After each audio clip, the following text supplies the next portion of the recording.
Down, down, down deep I have gone into the abyss of my soul.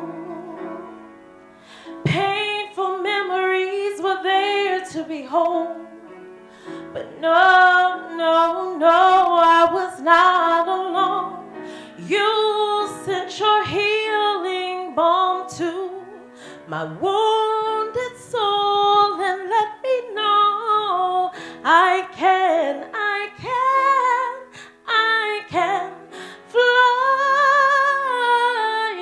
above these obstacles, and I can conquer these mountains because I know you are with me and you strengthen me to face today, because my future is brighter. I can fly above these obstacles, and I can conquer these mountains because I know you are with me and you strengthen me to face today, because my future is brighter than my moment of today.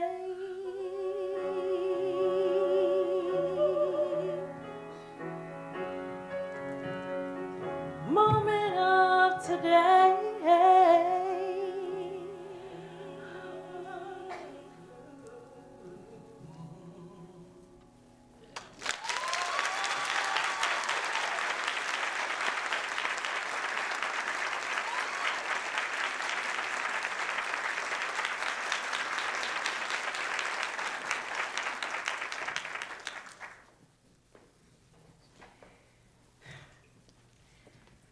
I was an 18-year-old, Jesus-loving super virgin when I met my husband. He was 22 years old, and I was so madly in love with him. There wasn't anything that I wouldn't do for him. And about, I think, 2 years into our courtship, I met a woman that would swiftly become one of my very, very best friends. And shortly after that, I got engaged. And it was wonderful. We did everything together. She was married, and it was her and her husband, and me and my fiance. We traveled together. We were in ministry together. We ran a youth ministry together. She helped me plan my wedding. We spent holidays together. We did everything together. Our husbands worked together. And it got to a point where people started to talk and say, you know, you guys spend too much time together. And, well, you know, it was like, whatever. There were times, though, that I really felt like she was being too controlling, and it frustrated me. Like, one time I was pregnant, and she went and bought me some support underwear. And I was like, okay, this is a little bit much. But, you know, it was cool. It was annoying. But, you know, and then later on when I had kids, you know, she would try to control me in my parenting. She told me how much money she thought I should have to carry on my persons at all times and things like that. But, you know, it was cool. She was my girl. I went on and I got married. She was in my wedding. Her husband was in my wedding. And their daughter was in my wedding. And it was a beautiful ceremony. Life was good. About 3 months after the wedding, she had her first son. Her second child, her son, and me and my husband were named the godparents. And around that, a little shortly after that, I found out I was pregnant with my first son. And of course, when I had him 9 months later, they were the godparents. And life was good. I was so happy. I was a newlywed. I had my husband, and he was, you know, and training to be a minister, and we were running the youth ministry. Life was good until one day. I was at home with my now 10-month-old son, and he was playing, and I was cooking and cleaning and all that kind of stuff. My husband was at work, and I got a call from the minister, at church, and he said, Anitra, there are some things that are heavy on my heart, and I want to talk to you about it. I was like, okay, it's cool. So he said,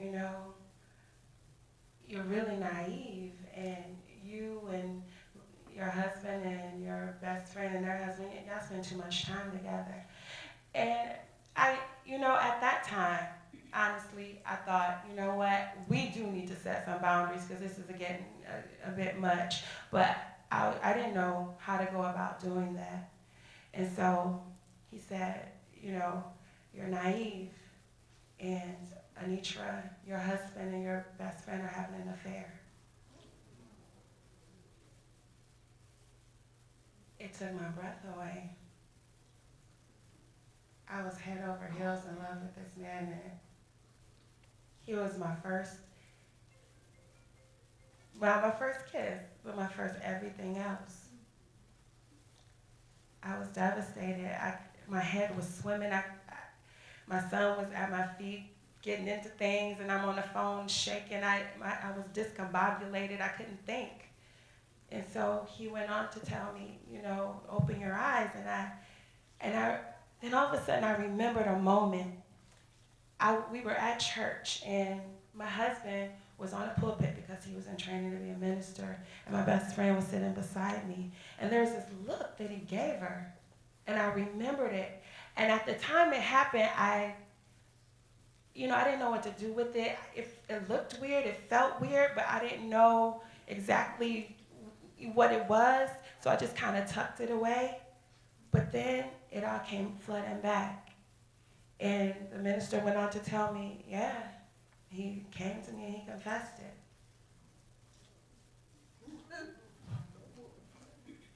And so we stayed on the phone for hours and hours. And he made me promise that I wouldn't tell my husband or my best friend how I found out. So we devised a plan, a script, I guess you could call it, for me to follow when I talked to my husband. I never kept anything from my husband before, ever. So my husband came home shortly thereafter. And so I started working the script. And I said, I've been noticing things and this, that, and the other. And at first he denied it. He was like, no, there's nothing going on. Then I, began to tell more things. Well, I'm just convinced. And he said, and finally he relented and he said, yeah, it happened. But it's not what you think. We never slept together, and it was the devil. I was fighting it, and I was under all this temptation, and I was fasting, and I was praying, and I was trying to fight the temptation. And I love you, and I love our son, and I didn't want this to happen. And plus, she said that you told her that it was some things that you wouldn't do that she would do in a heartbeat.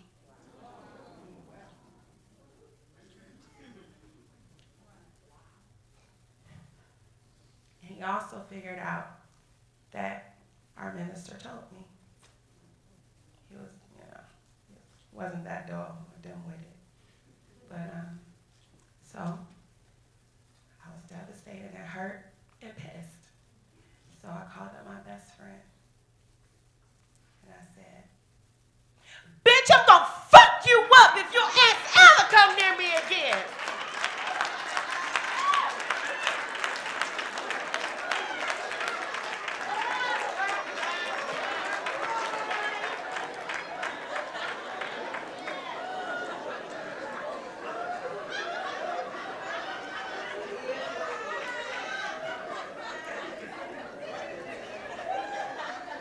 Who knew that this Jesus-loving chick could flow like that? It is so eloquent, just came out. I know. So there.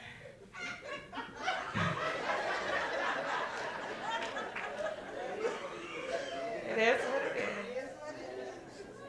So she and I had one more conversation after that. And it was me asking her version, what happened? I wanted to know. And she said to me, whatever your husband tells you, just believe him. So I I never got to the truth. So I was betrayed by my husband, by my best friend. And when I went to church, my pastor felt like he hated me. So I had nobody. I was by myself, alone. And my husband never really ever got what that did to me. So about 3 months later, we left that church. And I also left pregnant with my second son. I was depressed and just broken, disillusioned, and everything. I hated church people for a long time. And about 4 years after that, I began to gather some strength, and I was a stay-at-home mom, and I homeschooled, and I said, okay, I need to go back and I need to finish my degree. So I made that plan to finish my bachelor's degree. So I went back to school and I started doing that. And around that time, I started suspecting that there were more infidelities or another infidelity. And so about, I don't know, maybe a year or so later after that, I started getting phone calls from women cussing me out.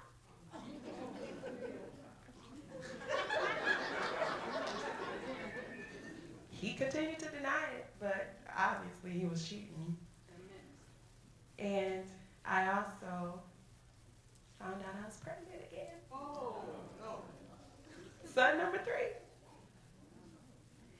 And we named him Nicholas because it means victorious. And I needed to carry victory in my womb because I was so depressed. And I had gone up and down with my weight and gained over 100 pounds. But I eventually went on to graduate from Michigan State University with my bachelor's.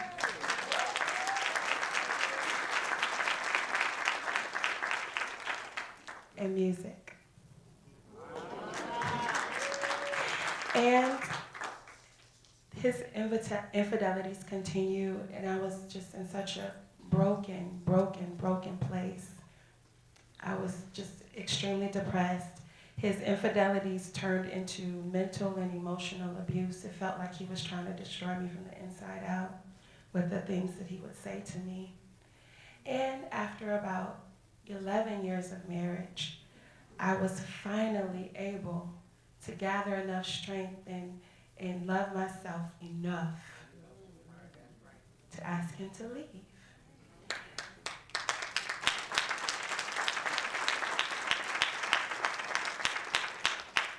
I had devised a plan of what I would do. I said, okay, Nitra, you could go to grad school, you can do this and this, that, and the other. And then about 6 months before I filed for divorce, it was at the end of my marriage, I went onto Facebook. And as fate would have it, I reconnected with my best friend. And I was icy at first, you know. Come on, for real, you know.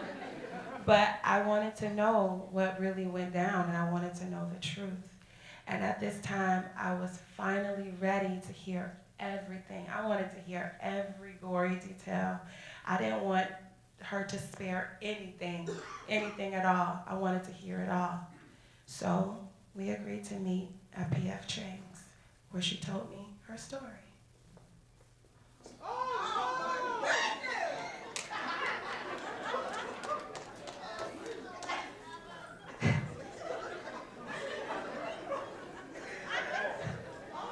Being as close as we were, candid conversation was the norm.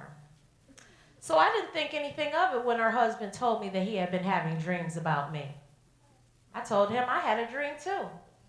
I told him in my dream, they were living with us. And I was in the bathroom taking a shower, and he walked in and wouldn't leave when I asked him to.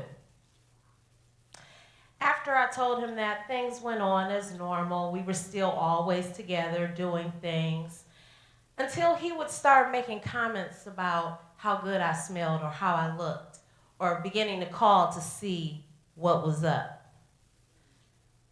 right up into a full-on admission that he was attracted to me. I told him, look, this attraction is not mutual.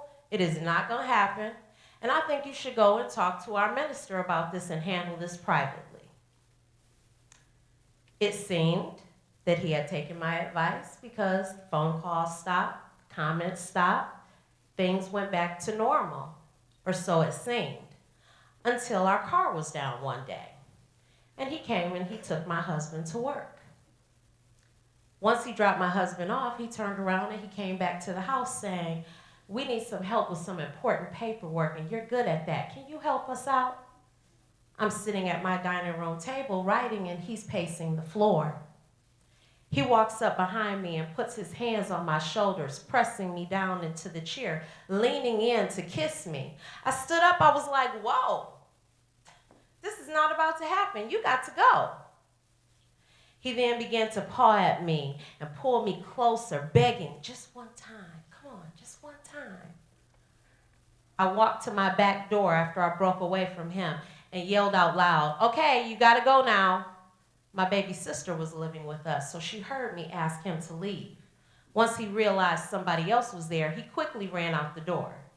As soon as he jumped in his car, he called me back. I am so sorry. I did not mean for it to happen like that. Like that? Whoa, this has gotten truly out of hand. You didn't go talk to the minister? You didn't get any help? Look, if this ever happens again, I am going to tell my husband and your wife. He went and had another conversation with our minister. This time, things were definitely no longer normal. There were no more conversations. We didn't hang out anymore, didn't see each other anymore. They were barely even coming to church until the day when Miss Jesus Loving Virgin cussed me out. I was on the phone laughing in nervous hystericalness like, really? Where is this coming from? What is going on? You have clearly gotten a twisted version of this story. I also quickly realized my husband was still in the dark.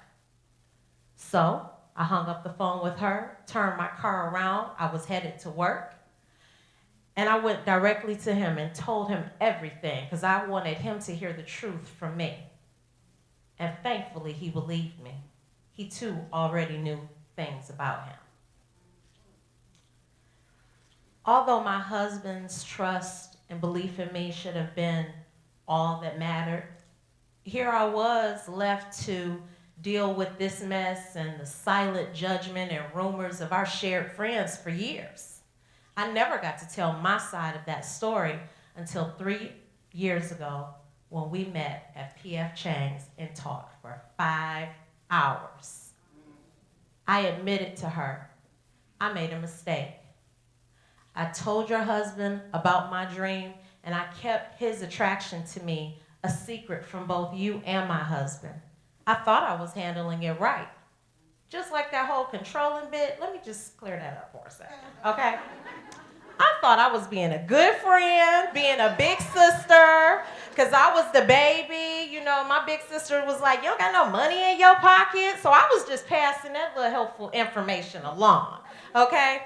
So anyway, we talked for 5 hours, and she was able to hear my version at the time when she was ready, and I was ready to give it to her and trust that she could receive what I had to say as well. I'm so grateful that she forgave me and that we are here telling a new story about love and friendship and forgiveness.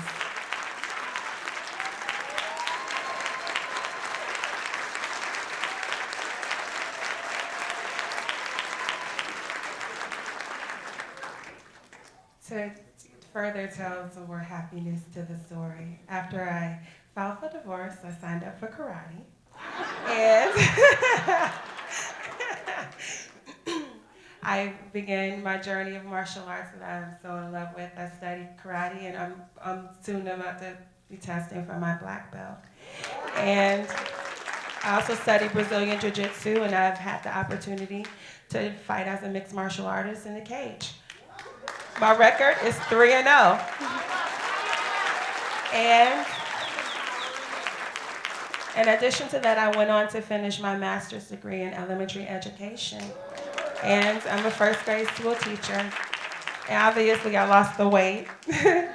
And the beautiful thing is that I'm actively involved in my healing journey. And my heart is open and able to love again. In fact, I am in love with a wonderful man who's worthy of my heart.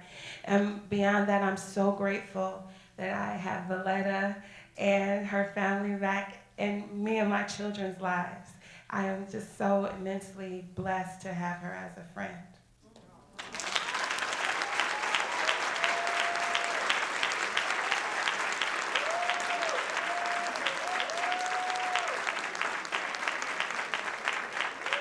Villetta Green and Anitra Rice.